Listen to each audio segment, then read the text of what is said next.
Hey, this is Darryl Jenifer from the Bad Brains, and you're listening to The Vinyl Guide with Nate Goyer. Well, hey everyone, it's Nate here. Thanks for tuning into this episode of The Vinyl Guide, and I am so excited for this week's guest, Mr. Darryl Jenifer of Bad Brains. Now, Bad Brains is a band who's been so influential to so many, myself included, so if you're new to Bad Brains music, that's fine. Hopefully this discussion will get you on the path to checking out this band.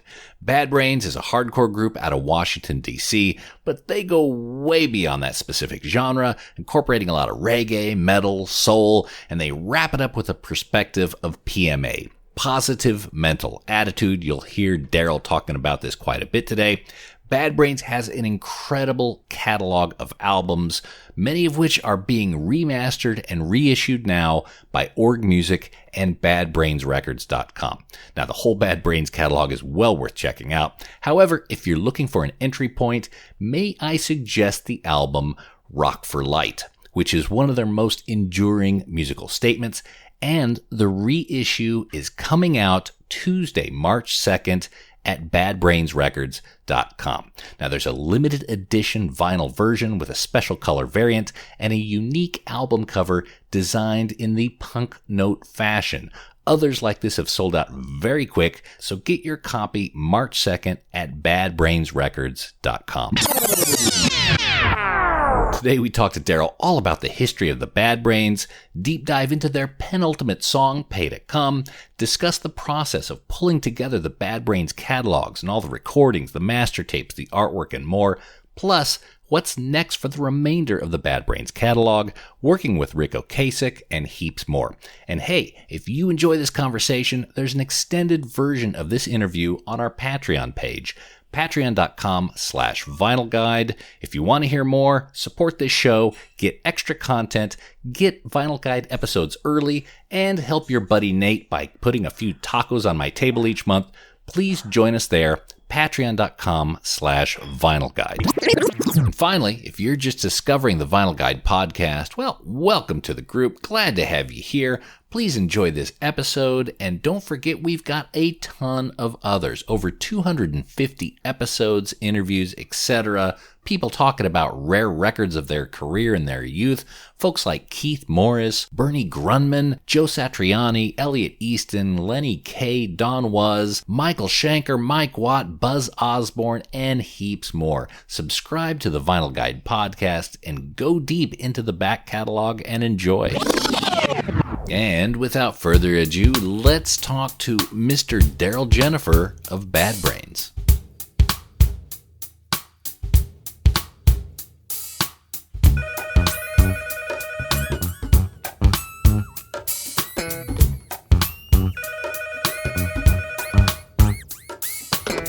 Hey, Mr. Darryl Jenifer, how are you? All right, what's going on? Sound like I'm talking to a Southern man on the other end. A Southern man? Oh, well, my dad was from Missouri, but I'm much more Southern than that now. All right. I'm calling you from Sydney, Australia. Oh, that's real South. That's about as South as you can get. So, look, as we crack into this here, first off, Darryl, I really, really want to thank you. You've been involved in some music that throughout my life has always given me energy, always tapped into something that I needed. If I'm ever having a crap day, Bad Brains, or some of your music will always bring me to a higher level. So it's my complete honor to have you on the show today. Oh, man. I'll tell you what, I never got a platinum album, or I never got, Bad Brains never got stuff like that. But to hear people like yourself say those things, that's like my platinum album, you know what I mean? Because my music was, I designed it, ever since we started for PMA and for positive vibrations. So I appreciate you being open to feel Bad Brains. We're just a little group like anybody else during that time, some dudes from DC and, getting into punk rock and the freedom of it all and creating our own styles and stuff. So thank you too. You know what I'm saying? Well, no, it's beautiful, man. That's you. What you just said to me, that's what it's like my reward.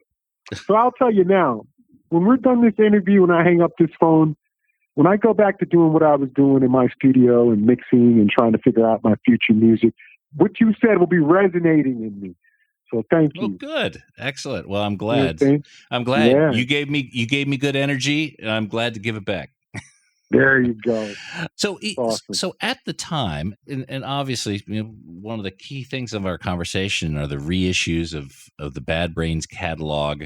Hopefully, everyone knows badbrainsrecords.com is where they could learn all about it and order the reissues. Mm-hmm. Those you mentioned the early days of punk, and you guys were just like every other band. Did you feel at the time what you were doing was special, that it was unique, or did it feel like, oh, we're just kind of in the sea of people doing like-minded things? No, you know what it felt like? It felt like being cats from the 70s, like, being 70s cats, and then finding out about a music where it wasn't like hippie music, or it wasn't like fusion or funk or go-go. It was like rock music, but it was a freer style of rock. It was like liberating.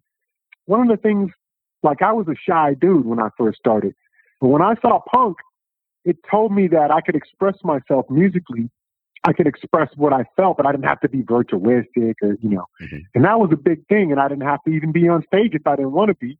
Like, I could sit over here in the corner and do my thing. And so now, us being young cats, it was almost like competitive. It's like a basketball team or a football team to us at that age. Once we saw punk, it's almost like we felt like we had a little bit of advantage because we were musicians that liked fusion music. Mm-hmm. You know what I mean? Like, we were already listening to musicians that are playing, virtuistic, like, musicians. We're already into that. Mm-hmm. So to see punk and say, oh man, all you got to do is, I don't even have to know how to fucking play. I can play already. You see what I mean? It's like I was like a teenager, like 18. Yeah. It's like almost going like, I already been playing the guitar. I wasn't the kid in school that wasn't, I was already playing like Zeppelin and stuff like that. So when I heard punk, I figured, shit. So it gave me freedom, you know what I mean? And then as a team, the Bad Brains, it jumped teenage competitive, and that's probably why we were so potent. Do you remember the song or the records that turned your heads towards punk? All right. It's The Damned, right? Meet. Mm-hmm. The Ramones, mm-hmm. The Rocket to Russia, or whatever. Sometimes I don't even know the titles of these albums. I just know them. I was a teenager. I was like 19, and I used to like, oddly enough, what are they called? I used to like the Cockney Rejects. I used to like Eater. I used to like the Vile Tones, who turned out to be the most racist group. Oh. But that goes to show you about music. You know what I mean? It's not, what I heard from them was more like, it appealed to me, the churning of their style of rock and roll, a group like the Vile Tones. Mm-hmm. But my main group was the Damned. The Damned and the Ramones are the main groups, mm-hmm. are my top tier styles that that shaped me in that genre. The Damned first, as a matter of fact, then the Ramones. And if you listen to my riffs, you'll hear both of them with that knowledge. Yeah. So I always said that the Bad Brains, riff-wise, is like Return to Forever, the Damned, the Ramones, with a Stevie Wonder kind of feeling. Mm. You see what I'm saying? Because of that's what we grew up. So, yeah, I mean, and I was a teenager when I discovered punk rock. So I literally pogoed in a fucking crowd at a Ramones show live with a leather jacket on and no t-shirt. You see what I mean? I lived that. That was my shit. So in 1979, I believe Bad Brains were banned from DC area clubs. First off, is that true? And if so, why was that? How did that happen? All right, let me clear that up. Peep this. If you notice, when we first started, a lot of our music, we thought PMA, right? PMA. So when we started, that was our, like, being a band, but like a band of brothers, like a gang. PMA being positive mind attitude, right? Positive mental attitude. Got it. All right. Right? A positive mental attitude, lifestyle, and concept. And we learned that and was being taught that through a book called Think and Grow Rich from Napoleon Hill. So we were into this concept of power of positive thinking. And there's different little mental mechanisms that you learn to understand. So what happened was, one of the teachings, it was talking about when you grow, when you're expanding and growing something, you don't stay in one place. You ever notice how you see a band might be like a hometown hero sort of concept? Like in their town, they're like selling out, but they never left because that's where it was for them, right, in their town. So, but the teachings of positive progression in PMA taught us, once you keep building, once you conquer one place, you move on to the next, right? So that's why we noticed we went to New York from DC. So what happened was, we started to blow up DC, meaning the crowds were there and there was energy and good positive energy every show. It was a movement. But the places that we had to play were places that was used to playing like folk groups or rock groups. No one understood this new high energy music or the high energy crowd. So what happened, we played at a place, I think it was called the Child Herald or something like that. It's in DC, like college kid, like jocks and what have you, like any town. But we played there. The Bad Brains somehow got a gig there. And in short, after the show, the jumping and down and the kids slamming and knocking shit over. And the people downstairs had the chandeliers shaking. And you know what I mean? It was something new. So the club owner was like, what the fuck? So when we left, he said, I'm not ever having no more punk rock here, especially no black punk. Right? He also threw that in. Uh-oh. Right? And now what our teachings of PMA, when we heard that just made us say like a song title or like a movement, we're banned in DC. No one could have ever told us that we couldn't play nowhere in DC whenever we wanted. No group or no, we would play outside in the park across the street from your club. You see what I'm saying? There was no stopping or banning Bad Brains during this time. What you hear is the Bad Brains saying, oh, you banning us because you don't want us to play in your shit. We're the ones that's dictating the title Banned in DC and created the song Banned in DC as a song title, as a movement showing that we're banned in DC. So now we're going to New York. You see what I'm saying? And after we go to New York, we're going everywhere. Once we conquer, because this is in the teachings of positive mental attitude, in the teachings of positive progression. It's avoiding the hometown hero shit. And a lot of people, they get caught up in that. Like you'll see a lot of bands and a lot of really talented people, like ultra talented people that never left. Yep. Once they, because they start out young and they blowing it up young, then they get the middle 30s or something, they're still blowing it up, then they get to 40 and they start blowing it, and then they blend and just you got comfortable. You know what I'm saying? It just, yeah. But PMA, the teachings of PMA created Bad Brains. It made us do everything that we did was based on the teachings of the book Think and Grow Rich from the author Napoleon Hill. That's what fueled the positive progression of the group Bad Brains. And a lot of groups that like Earth, Wind, Fire, them, groups like that, they all will tell you about this concept that I'm telling you. You mentioned, that club owner, bringing up the color of your skin. In the punk community, did Bad Brains get treated different because of that? Okay, so now back in those days when I was a teenager, if you hear our music and listen to our music, we talk a lot about the youth. So what was happening was, it was a youth movement, right? In England, punk rock was punk rock. It was like a rebellious sort of anti-government thing. But in hardcore, what they went on to call hardcore, it was more like a youth movement. That's why you have like what they call a DIY or like straight edge and stuff like that. Like our punk rock was based around, because of Bad Brains, I feel in some ways, punk rock and the music based around positive concepts. Like, notice how the Cro-Mags were doing the Krishna thing, and a lot of groups in the 90s went on with the straight edge and about living well and being better and being positive. So the culture in America where I grew up, DC, our shit wasn't so much, even not like even in LA, right? Or New York, where it was more like drug rock. You see what I'm saying? Back before Bad Brains or hardcore in New York is all drugs with Johnny Thunders and everybody's on drugs. Then you go out to LA, right, where it's like the surf punk, like the Germs and shit like that. That's also kind of like a drug. Like, you notice how Black Flag, their song Six Pack and shit like that, right? But then you go to DC. Now look at the song titles and look at what the topic matter is.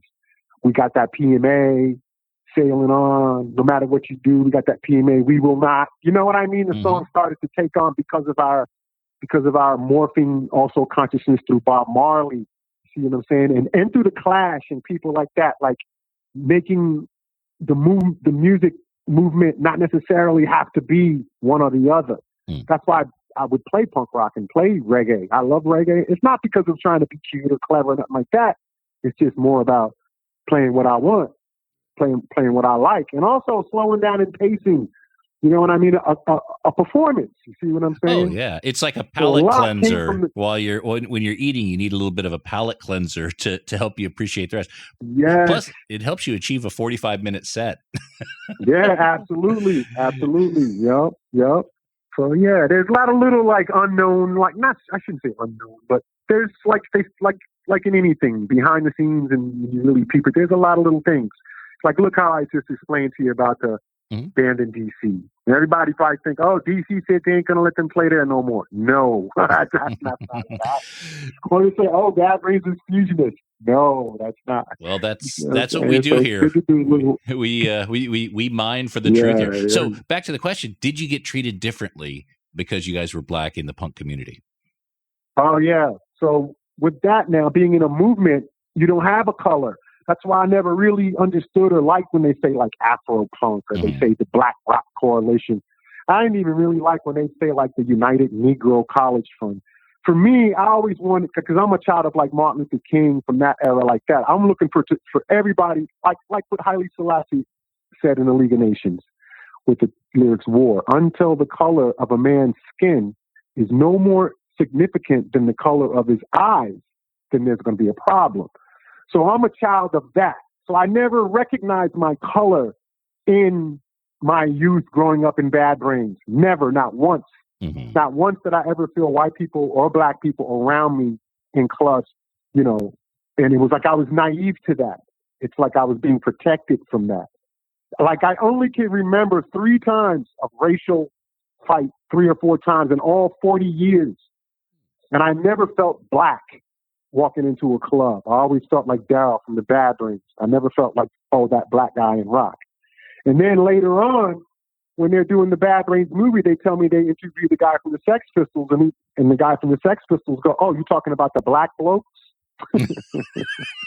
That's disappointing. You see what I'm saying? Like it's like naive in a way. It's like being protected spiritually. I never, you know, only a few times, 4 times, but in those few 4 times, I've been called a nigger. I've been, you know, but other than that, I've always been protected by, and here's an example of that. Like we could be on tour in this bubble of what I'm explaining to you and roll up in a town where there's skinheads, racist skinheads. And this happened more than once in the 80s. And this is what would happen. At the end, one of the girls, the skinhead girls, like that would be there, would come to the show, would come to me, because I'd be trying to talk to the girls and shit. So I talked to the little skinhead girl. Guess what she tells me?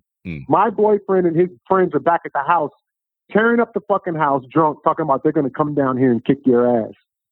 You see, so it felt like, for whatever reason, the racist, which you would think about boots and rock and hard rock, that element, it wasn't really drawn to a Bad Brains concert or what Bad Brains had to offer being in their town.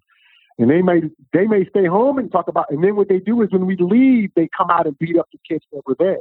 You see, of their kids, not nothing to do with us.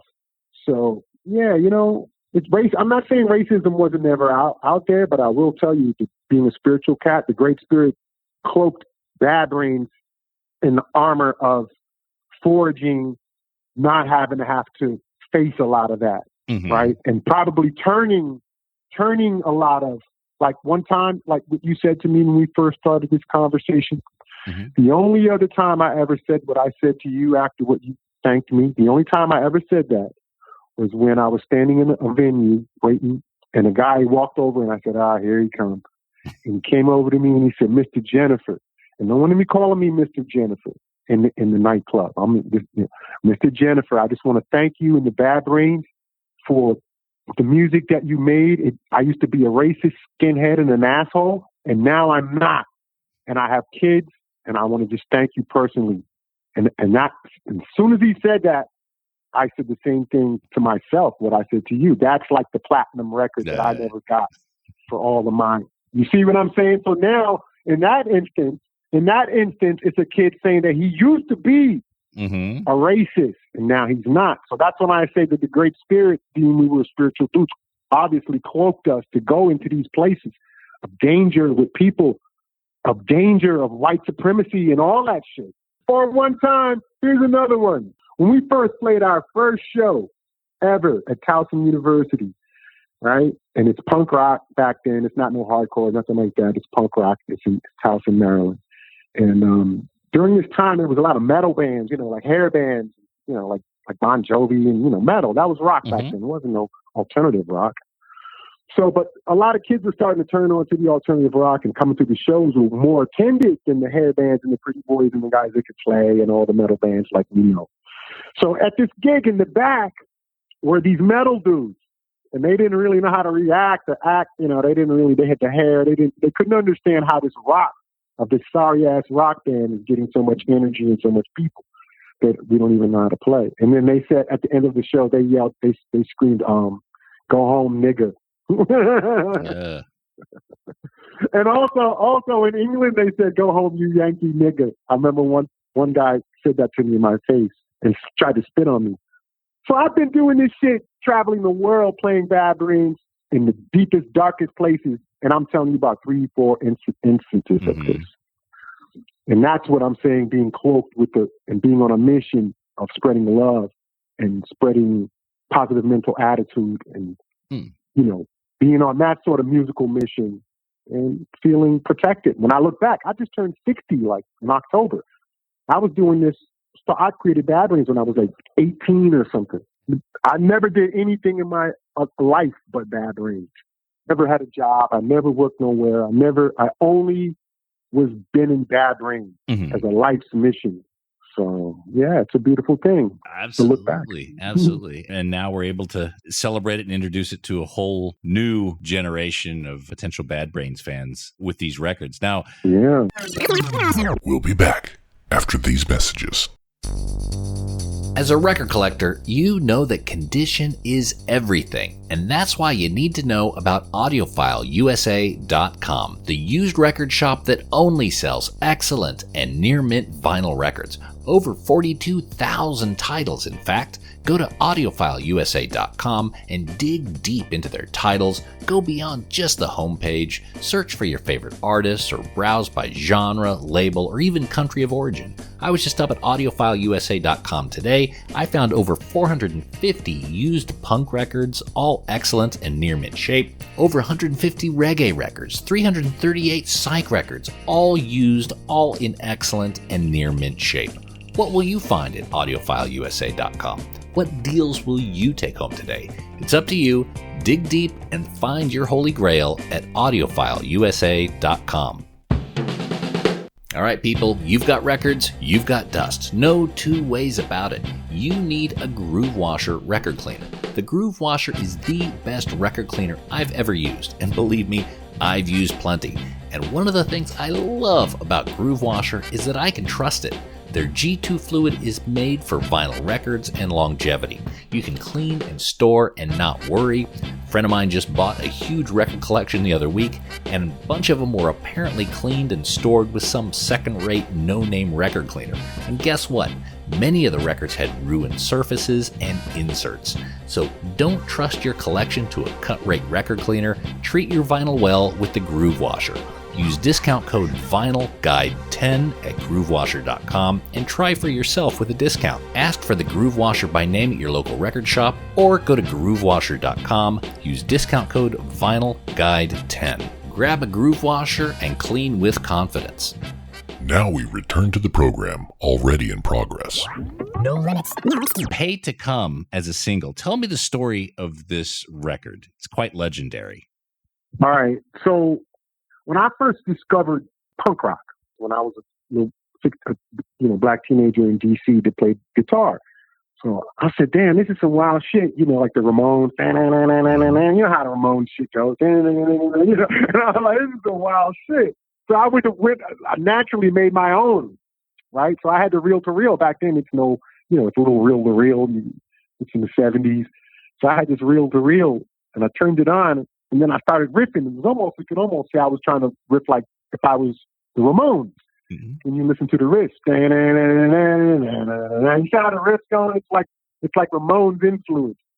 But then when the bridge came, like with the and all that now is probably my like fusion sensibilities coming out on its own. You know what I mean? A lot of this is nothing contrived. It's just, but being that I just turned 60, I can look back and remember this. And I said, I see what was going on.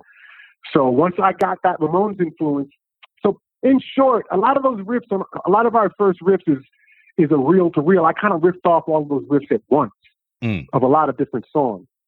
It's like it's like I put the machine on record and then I start jamming. And then I went back and pulled out each, like, that's why if you hear like Super Touch, and a lot of them is sort of on the same vibe. Right. So with Pay to Come, I'm gonna tell you some secrets about this shit too. Fuck it, I interviewed. So in Pay to Come, I'm kicking the first riff, the second riff, I'm putting it together. Then, being we were fusionists, before punk rock, we used to listen to, there's a genius musician called George Duke. Yep. Right? Zappa. Yeah, exactly. Yeah. George Duke, right? So he had, we used to listen to his albums, his solo albums. And he has a song called Free. And the song is like, I'm going to love you, I'm going to hug you, I'm going to kiss you, I'm going to do it, out of mind, I'm going to kick you, I'm going to love you, I'm going to let it. It was like doing something like that. So when we made Pay to Come, that's why we said, I make decisions with decisions like time, like we were using our fusion influence. Not in a biting way. Like, it's not like we sit down and say, yo, let's take George Duke's song. And it just happens that way. Right. So the song Pay to Come, lyrically, the lyrical flow is influenced from George Duke's song Free. The riffs are influenced from the Ramones. Right. So we put those two together, created based on Pay to Come. The title is just a punk rock title. I believe I called it that just to try to be punk rock. Be provocative. It didn't. It didn't have nothing to do with the message of the music. Yeah. Right. It was just the youngest member of the band thinking, it was my influence on the title, trying to stay punk rock. So, and then the other side with the Stay Close to Me, there's this chick, right? I forgot her name, but she went on to play guitar. Damn, I can't believe I can't think of her name. She's gonna be mad. She played guitar in this group called the Mad, right? And Screaming Mad George is a Japanese dude who went on to work for like DreamWorks and all that, like special effects and all that. But back in the day, he was a Japanese dude. He had a band called the Mad, and this chick was a guitar player. So one day she showed me those chords. You know how like major, minor, or whatever.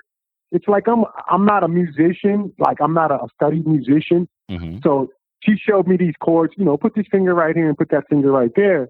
And I discovered the difference between the major and the minor chords and how they kind of flowed. It all just came. I don't understand major and minor. I never give a fuck. But on this day, when she showed me these chords, and turned out that's what was the difference between a major and a minor chord. That's when I made the riff to Stay Close to Me. That's why you hear it going like ding, ding, ding, ding, ding, ding, ding, ding, ding. Now in the bridge part, when they try to go rock, ding, ding, that's like the Clash.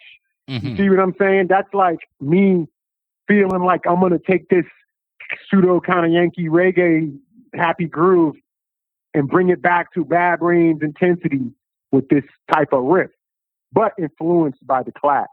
Now, if you go listen to Stay Close to Me, what I just explained to you, you'll say, I see, because of the dun, dun, dun, dun, dun, dun, dun. That's the Clash right there, trying to come through the Bad Range.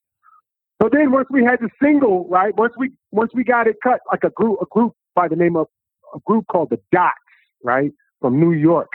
It's a dude called Jimmy Quaid. He was the lead singer. He was more like a Steve Baders from the Dead Boys, or like in that era of rock, like late 70s, like Max's Kansas City style kind of rock. The Dots, like New York rock. So he saw us, heard us, and it was like, damn, that's heat, the Bad Brains. So he offered to record a single. We didn't have nothing, a single or nothing. So we went to New York. We recorded the single. One of our buddies from high school said he was working as an apprentice to be a printer. So he made us some sleeves, and so we all sat down around this table at HR's mom's house. We glued the sleeves together, and we had we went up to DC and there was a guy from this organization called the Yippies at the time. That we used to stay in this place and play in this place called Madams, Oregon. There was like a Yippie situation back in the early days. No punk rock, but it was starting to meld. Like, see what I'm saying? Like the Yippie house would have the punk rock shows. Right. So there was a photographer amongst them, and he took the picture of us on the sleeve in the alley in the abandoned car, basically painting the picture of how we're just a band, like a teenage band, like any band in any neighborhood, and how we had to go up to like Georgetown where the white folks are and go into a white world, like Yesterday and Today Records. You know, like that's like if you're living in the hood and you got a rock band, you got to go up. Come on, we're going up to the Rolling Stone rock store today. You know, you get on the bus and you go through your CD out of your hood. And that's what we had to do. That was the PMA saying, if we want anyone to know us, we got to take these measures. Right. So we did a lot of things. Like even our first poster that we ever made for our band, it said Bad Brains, the greatest punk rock band in the world. And we didn't even have any songs, or we didn't have no songs or nothing.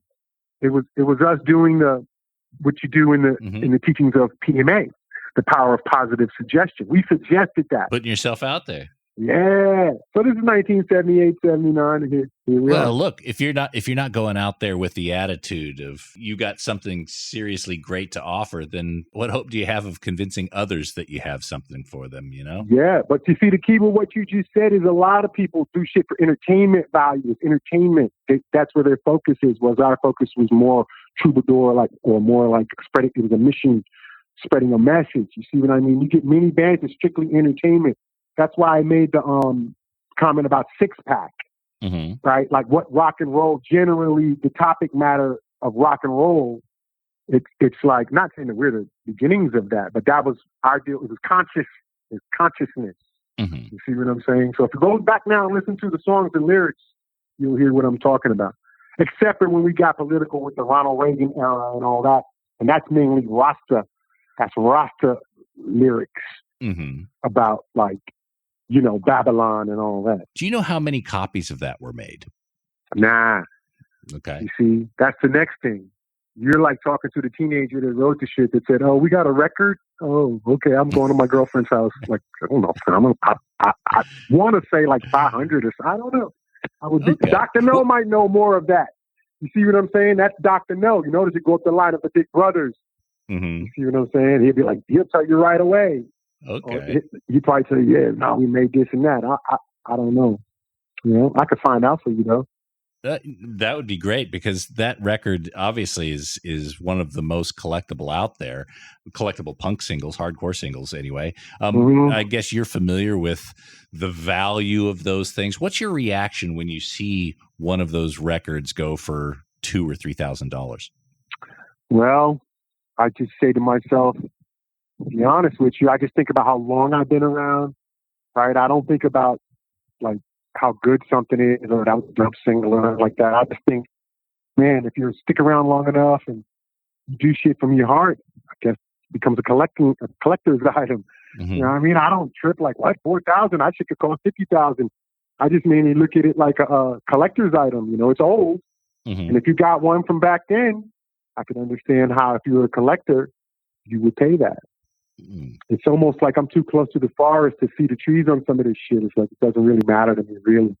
I appreciate it. I trip on it. I say, I could be at a picnic and go, shit, one of my singles costs thousands of dollars. Yeah, it doesn't really matter to me. It doesn't matter. Yeah, but honestly, you're thinking back to that table in HR's house where you guys were folding and gluing all those together. You put all the sleeves together yourselves as the band? Yeah, we put all the sleeves together, and it's funny, like Earl told me that he had some of those original sleeves are still at his mom's house, like down in the basement. So we went and got those, and we sold them to a collector, but those were, you know, the leftovers or whatever of the sleeve and the insert. And we made, because what it was, it's like you got a homie that's a printer, and he's like, you know, it's that primitive. It's like, yo, my man from high school works at the printing place, and he's like, yo, I'll hook that up, like setting type, you know, like how they used to do that shit. You seem to have kept all the assets. You are, I guess, the protector of the Bad Brains legacy. Would that be fair? That's more than fair. I am the Bad Brains. I named the band Bad Brains, and I composed with my brothers the direction and music of Bad Brains. Mm-hmm. You see, so Dr. No, they're all my big brothers. You see what I'm saying? HR, Earl, and Dr. No are all my big brothers. So if you take me back when I'm 17, I knew HR when I was 16. See what I'm saying? And he must have been about 21 or something. You see what I'm saying? Or more. It's a difference. So as far as being punk rock, who, you know, the little brother, yeah, punk rock, and the big brothers, we all had our departments. You know what I mean? We all have departments in Bad Brains. HR was our leader. You see what I'm saying? Mm-hmm. And me and Dr. No were composing, and I was sort of like, and Earl was driving. See what I'm saying? So Earl's driving the riffs. HR is leading the band. I'm composing the bass of the riff. Dr. No is adding in spices and color to the riffs, and together, and then I'm sort of overseeing the riffs in live performance, which turned out not to be a cool thing.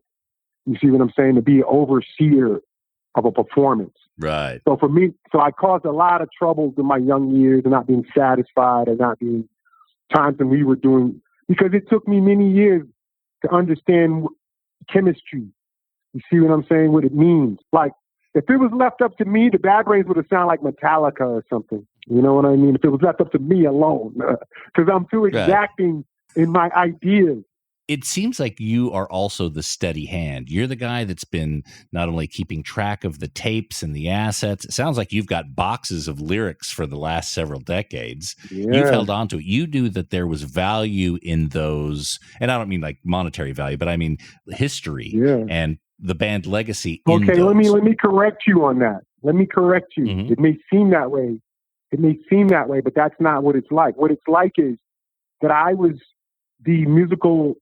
You know, I'm driving the band with my brothers, and all these things are being kept and held by like a manager or someone.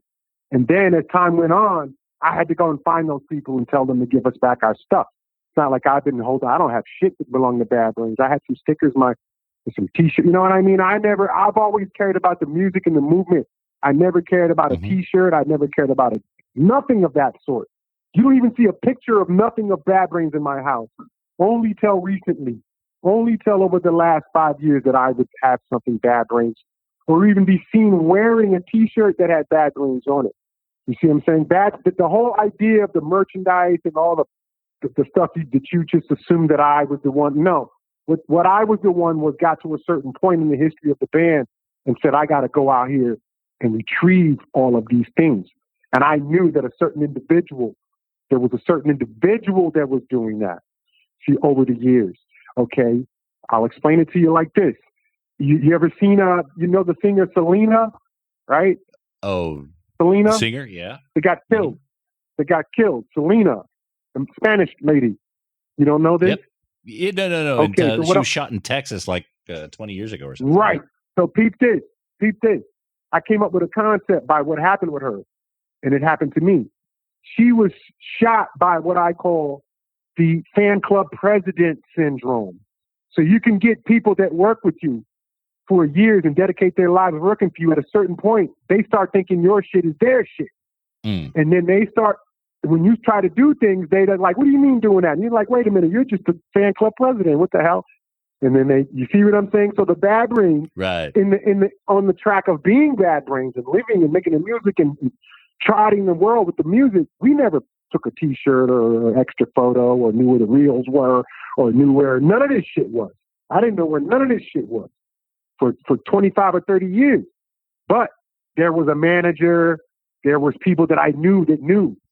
Like even down to someone going on a tour, Darryl, I'll carry this stuff back home for you on the airplane, right? Or if someone gives you a picture of yourself or a painting or a drawing or memorabilia on the road, you don't carry that shit around when you tell your assistant or your manager or someone, they take that. So after 20, 30 years, once everybody got old and the shit started fading, I started saying, hey, let me get this shit. And I knew where to go to get it. And I had to go through some glorified fan club president thinking that shit was theirs, right? And shit had to get legal. So that's where the the rights and all that stuff to owning your masters, that was all legal. But the physical asset, that had to be.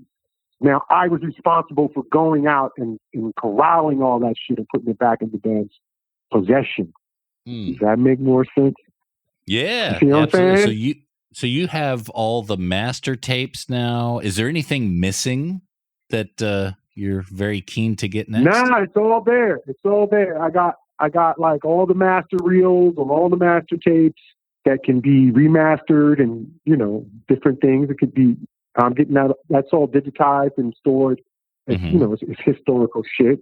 And I got like various through the years photographs and stuff, that some unseen and outtake photographs from our various albums and stuff. So it's basically like the band getting back the band stuff. Usually, a lot of bands, like you're imagining someone in the band would be doing that. And our band, none of us do that. We don't have. Right. We might all just have like one or two items. Like, oh, you remember this? Oh, you remember that? We don't have all this shit. But we got it now. So that's beautiful. So when it comes to putting together this catalog, these reissues, how participative are the other members of the band? Well, myself and Dr. No, we're the main ones that sort of do this, you know, to sort of oversee this, myself mainly. And then the brothers, you know, we're all brothers, but it's not like all of us in the kitchen cooking on this. It's mainly myself, Dr. No. And it's not nothing really. It's you know, it's remastering, and it's, you know, it's contractually organizing the distribution. It's nothing. It's just the main thing is getting it and getting it out to the fans, and then, you know, we all can reap what that means right at this latter stage of our careers. But as far as any administrative, you know, it's all about mastering. It's all about digital transfers. You know, so when you ask if all of us are involved in that, I would say it's myself mainly, and then Dr. No. Right. And the others are informed as needed. Oh, yeah. They definitely, you know, yeah. But we're not a band together. You see what I mean? We're brothers back again. You see what I mean? And me and Dr. No sort of control the brand Bad Brains. And, you know, it's like that now. It's the OG era. So over the years, a lot of the Bad Brains material, it was across many different record labels, fragmented quite a bit, in fact. But the releases that are at badbrainsrecords.com and through Org Music, those releases are now fully controlled by the band. That's right. Is there any hope? Is there any desire to bring the rest of the recordings into the control of Bad Brains Records? Well, what is it? There's God of Love, right? Which is a Warner's later Bad Brains production. There's Build a Nation that I did with Adam Yao, which is all the latter productions they have different contractual terms and what have you. The one that's interesting is Eye Against Eye. It's still on SST. Yeah. Right? And the only thing I can say about that is that, what do I want to say about that? I'll say this about that. It's amazing how we could have major label contractual agreements that's fulfilled in terms, and we're able to get back our masters. But the one indie label that was supposed to be all about the culture, that's the label that's pretending, you know, in my opinion, from what I can tell, playing us like, you know, like a major label. Like I wouldn't expect for SST when we wanted to release our first album, or one of our greatest albums, Eye Against Eye, on their label. You know, nowadays, 30 and 40 years later, you would think that, you know, it would be easy for us to, you know, get that back. You know, it's coming back, but I'm mainly speaking to SST being a independent label and still having one of our albums. And I would go as far as to say that the dudes like SST probably reaped more off of that album than any one of the band members of Bad Brains over the years. And it's a lot of not so cool things were done, but it's hard to point a finger at who and what, because when you're an artist and you have a manager and you have labels and you don't stay up on that shit, you can't even come out crying. Sometimes you don't even know what the fuck you're talking about. Right? You know what you feel, it's all about an artist or a band paying attention or someone paying attention. And Bad Brains never paid attention to anything, any business or anything other than hitting that stage and how much they were going to get paid stepping off that stage. Not any ownership of anything, none of that. It was all left to handler, so-called managers that eventually went on to do the fan club president syndrome. Right. And start to try to control things. And yeah. So if I can try to kind of read between the lines here, in most major deals that were made with large labels back in the day, there was a clause after a certain period of time, the recordings reverted back to the property of the artist. And that period of time was sometimes 20, sometimes 30 years or so. What it sounds like is in the deal with SST, there isn't that ability, or it's not clear. So me and you were on the same knowledge of this. So peep this. Peep this. Back in the day, people have perpetuity when these labels want your music, right? And then over the years, the laws and what have you started saying, nah, that can't, that's not cool. So then they made like a 35-year clause. So anything that's under a perpetuity agreement in music and art or publishing, from what I understand, after 35 years, has to be returned back to the original owner. So that's what's happening with Eye Against Eye. Actually, it's coming up on that like next year. And we're in the process of getting that in the fold of it. What I'm just speaking on and not griping about it, nothing, because I don't want no, you know what I'm saying? I'm not about bitching about the past and all that shit. But I'm real with shit. So what I'm saying is if I'm SST, I might be like, man, get these people back their records. You know what I'm saying? If I done made like gang of money, if I done took your money, didn't pay you, paid you one. If I did all of what the fuck I wanted to do with the revenues of Eye Against Eye, and it's 35 years later, I'm calling up the dudes and going, dudes, here, take this shit. This is not. It's almost like whoever owns it is like kicking back and saying, yeah, 35 years, man. Whenever you step up, I'm ready. I don't mind that. Whenever you step up, I'm ready. But fuck stepping up here. You see what I'm saying? I want fuck stepping up here. You know what I'm saying? That's what I want. But one thing for sure about all of this, I have no energy for griping or bitching or moaning about what happened, right? My main concerns is to get it all back and hugged, all the assets that's Bad Brains and everything that we worked hard for, get it back, give it a big hug, and have it back to the rightful owners. And not getting the rightful owner. It's almost like this political shit that's going on, like how Trump was a dickhead. Now they want to impeach him and he's not even the president. And people are going, why are you going to do that? He's not even the president. So I'm doing that with records. I don't care about what injustices that you did to me in the past. Just give me my shit and let me go in the future. So that's my main, and my goal, right, with all of this. Like imagine on Christmas when you have like a gift and it has your name on it, a box with a bow. In that box and that bow, I want to have all of our music, all of our branding, everything that had to do with us in that box that we can deal. So that way, when they want to make a movie or someone wants to do something, it's not like, oh, you got to ask this cousin, or like, how you see with Jimi Hendrix, or we got the images, we don't have the music and all that. That's what my main goal was in picking up over the last 10 years about getting this all together, because it was left scattered all over.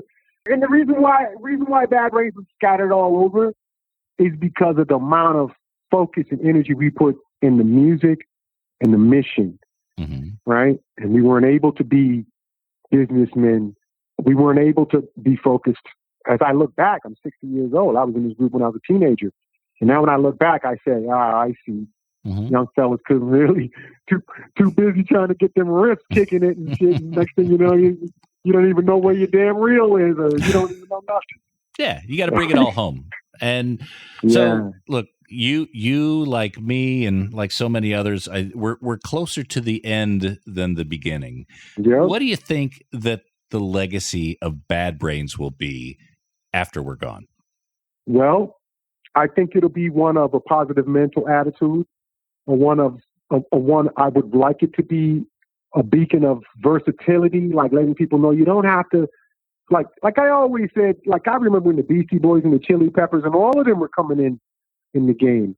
And I see the Beastie Boys and white kids that rap. Mm-hmm. I wouldn't even be surprised if when they wanted to do that, they said, shit, Bad Brains plays punk rock. You know what I mean? They're black, like to be a beacon of versatility and fearless creativity, and mainly a positive mental attitude, and the teachings of and bringing PMA to like a rock culture or culture, bringing Rasta to culture, in like with Bob Marley and others, like culture. Mm-hmm. You know what I'm saying? Like a culture, but like versatility, the blessing. That's what I always said that I felt as I got older, what we were blessed with. Like I would start a song sounding like the Dead Boys, and then if I like the fancy shit, I'll play Return to Forever, and then I'll turn that shit into reggae. It's like, and I could play all those forms of music, not in an emulative sense. Like I don't imitate, right? So to show the world that you know what I mean? Like I play dub, I could play with the Wailers, I could play rock with Metallica. You know, they got a thing where they say like a wedding band. The reason why they got that expression wedding band is because a lot of musicians and artists play styles, and you know they're not deep into what it means to play a song or Earth, Wind and Fire. Like if I want to play Earth, Wind and Fire, I look at live clips of them. I see Bergine. I see he's got his jerry curl. I see how he jumps around. I see a lot of things. I see a lot of things other than what I hear in the music. You see what I'm saying? Mm-hmm. That makes me that. I'm from DC. I'm just saying there's levels of being a dude. I can't even say musician because I'm not a musician. I'm just a dude with a knack to play instruments. But it's levels to that shit. You see what I'm saying? You can be like a studied Berkeley student and sort of lacking in like creativity and soul. You could be a soulful dude and lacking in technicality and stifled in one unstudied play. You see what I mean? There's different levels to this shit. Yeah. You gave people options. You showed people a way and that it could be done differently and intuitively. Yep. And not in a contrived way. You see what I mean? It's one thing when you sit down and say that's what you're going to do. Bad Brains, it was almost like a mission that was put upon us to, almost like sometimes I think, like when they talk biblically, like how Jesus would go and like be with like the whores and stuff like that. You know what I mean? And like go places where you know, I'm black from DC and here I am in like CBGBs with like Hell's Angels and shit like that. You know what I mean? It's but bringing a style that can be appreciated and respected because of the heart involved and the creativity. And none of it contrived. And that's where the blessings come in. Like I never once sat down and said, I'm going to do. The only thing I ever sat down and said I was going to do was make a song go fast as shit or make that shit come in like a brick wall falling on you. You see what I'm saying? That's it. I said, I'm going to make this shit start like a brick wall. So when you listen to some of the songs, that's the only thing. I'm going to come in fucking piercing quick or tight or loose or dissonant. You see what I'm saying? That's the only thing I think about that I contrive, not like what it's going to do. But then my department in Bad Brains has always been the composer. My big brother always been on the lyrics about we got that PMA and what have you. But I did write some of the lyrics to Big Takeover. People don't know that. I actually wrote the lyrics to Right Brigade too. One name that keeps coming up in the story of Bad Brains is Rick Ocasek. Yeah. And it sounds like the relationship started with Rock for Light, but you became quite tight with him, even working on Beatitude and a lot of solo stuff. What made your relationship with Rick so enduring? That's a good question. That's my uncle right there. That is funny. It's like, I'm Rick. You know what I mean? Like Rick's older than me. It's like everything about me, I notice sometimes about me in this game, it's like influenced by Rick, like a sensei or some shit. You know what I mean? Like Rick is my sensei. You know what I mean? That's my uncle right there.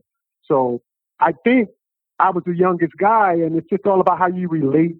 You know what I mean? Like say, for instance, when Rick, we were playing somewhere in Boston, and Rick, we didn't have an amp or something, so he sent for an amp for us, and he was there. It was like, and he said, it turns out he would be listening to our War cassette while he was on tour to get him, you know, charged up. So he became like an uncle to us. And then me being the youngest, I guess, like, you know, like I'm like Dennis the Menace or whatever back then.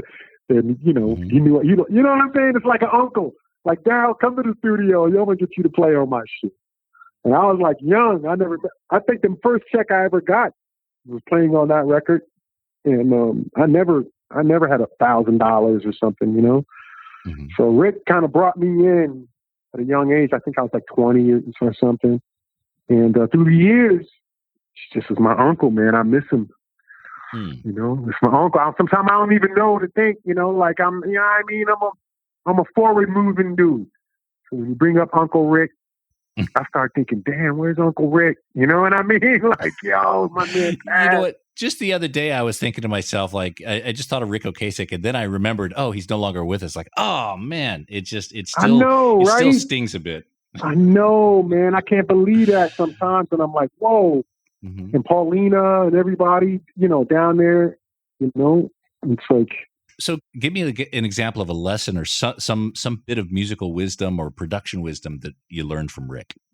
Well, I learned from Rick as a producer to organize a session and be cool and let the band do what they do, but have a keen watch on the organization of the session. That means what you're going to end the day with, when you're going to arrive, when you're going to rotate.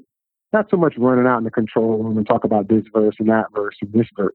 Mm-hmm. So Rick has a presence in the studio that's like a controlled, it's almost like a substitute teacher that's keeping the shit that's, you know what I mean? That's cool. Like a substitute teacher that's cool. He's influencing you in his own way to get you to do what you do best, quietly. That's what Rick never had a lot to say. Only positive things. Like, that's cool, man, or something like that. Mm-hmm. But I was watching him the whole time, the way he walks around, the way he listens, what he's got in store, what he's thinking, what he's going to do. Like, by going, like, say, you guys finished at 4:00, and then maybe getting the engineer to stay behind and working on, like, you know what I mean? It's strategy. Mm-hmm. It's not like the kind of producer that you would see, like, you know, trying to control, you know, like trying to oh, come on, guys, oh, that's good. The different types, like Ron St. Germain would be in the control room dancing around with us while we're tracking. You know, they're like, you know, to bring the energy. It's different production style. And Rick was almost like a babysitter in a way, a good one. You know, it's like a substitute teacher, like make sure everyone's cool, make sure everyone's encouraged, but you feel like my man has got this. You see what I'm saying? Right. And that's what I learned from Rick. It's swag. You see what I'm saying? It's swag is what it is. You see what I'm saying? Yeah, I learned swag from Rick. Was he the adult in the room? Were Bad Brains? Yeah, but the Bad Brains have never been like a wild bunch. You know what I mean? We're not a wild bunch. Mm-hmm. Well, if anything, we're a little broken up in what we want to do at any given time. Like, if you're ready to do this, the other guy may not be ready to do that. Mm-hmm. When he's ready to do that, then you're not ready to do this. And we really had that going on, which was Rick was, because we all highly respected him, could snap us out of that sort of control, you know, like, I'm going to get some Chinese food, or you hungry. It's like, you guys been here all day and ain't played one lick. You know what I mean? Like, we could get into something like that easily. But now that when I look back on that, it's reasons why we would show up at places or rehearsal places and play like one time out of a whole half day. It's for us being around each other. See what I mean? It more have to do with the brotherhood of who we are and saying what's up or laughing and joking. Like, sometimes we have a whole day blocked and only play that shit one time. Mm-hmm. And that also shows you that we know what we're going to do. Like pros. Like, I don't need to practice this shit. How I go? Kick that. All right, let me know when you're ready. You don't need 6 hours in the studio. Bad Brains, we do. We only flex our muscles, physical, and our mental. We don't flex our memory so much. Once we figure out because it's our shit, once we figure out what we're going to do, it's all about executing and doing it. Right. So, but Rick, if you respect the producer or the adult in the room, right? If you have respect for them, or they're OG, or they done did something already, then he can say, "Come on, guys, I want y'all to do this," and we'd be like ready. Mm-hmm. So it's like a substitute teacher. But I love that guy. That's my uncle, man. I'm telling you right now, to this day, made me who I am. All right. So again, Darryl, It's such a pleasure to have you on the show today, man. And again, I'm so happy to see the reissue, the reavailability of the Bad Brains records. They were such a part of my youth and really part of my life. And to see them now being reissued, the covers look gorgeous, the artwork, it's great to see that the recording, you found all the master tapes, they've been remastered, put back in the shape in which they were originally envisioned. I think with the Quickness, Rock for Light, the debut LP, the Omega Sessions, and of course the Pay to Come single over at badbrainsrecords.com. I'm so glad you guys are bringing those records back into the fold as well. So everyone, please head over to badbrainsrecords.com or orgmusic.com. I believe you can get some limited edition ones there. You've seen the Punk Note covers. That is such a great idea, and I love what that guy does. So I'm glad to see them on official records. There's some limited edition pressings out there, special colors, but again, please check them out at badbrainsrecords.com. Grab them before they're gone. And again, Darryl, thank you so much for coming on the show today. Man, I appreciate it. All the love and all the fans out there, that, and all the new fans. It's just like a beautiful thing. You know what I mean? And I appreciate it. And we love all you guys.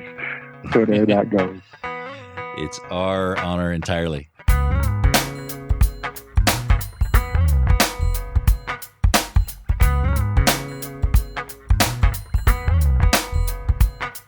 There we go, Mr. Darryl Jenifer of Bad Brains here on the Vinyl Guide. Don't forget March 2nd, Rock for Life, available at badbrains.com. Grab one of those early Punk Note versions. I think there's only 1,000 copies available. They go quick, so make sure you go up there, badbrainsrecords.com or orgmusic.com. Grab one while they last. Also, if you want to hear more of this interview, go up to our Patreon page, patreon.com/vinylguide. Join us up there, help keep this show going, enjoy extended interviews, and heaps more. Patreon.com/vinylguide. Alrighty, and that is it for this week's episode of the Vinyl Guide. Thank you so much for listening. Please share these episodes on social media. Put them on your Facebook, tweet them out on Twitter, even refer to them on Instagram or whatever platforms you're using. That is hugely appreciated. Make sure you tell your record nerd buddy friends about the Vinyl Guide podcast. We totally appreciate that sort of evangelization. Of course, leave us a positive review on iTunes or whatever platform you get these podcasts on. We'll be back shortly with a brand new episode. So until we talk next time, keep spinning. Cheers.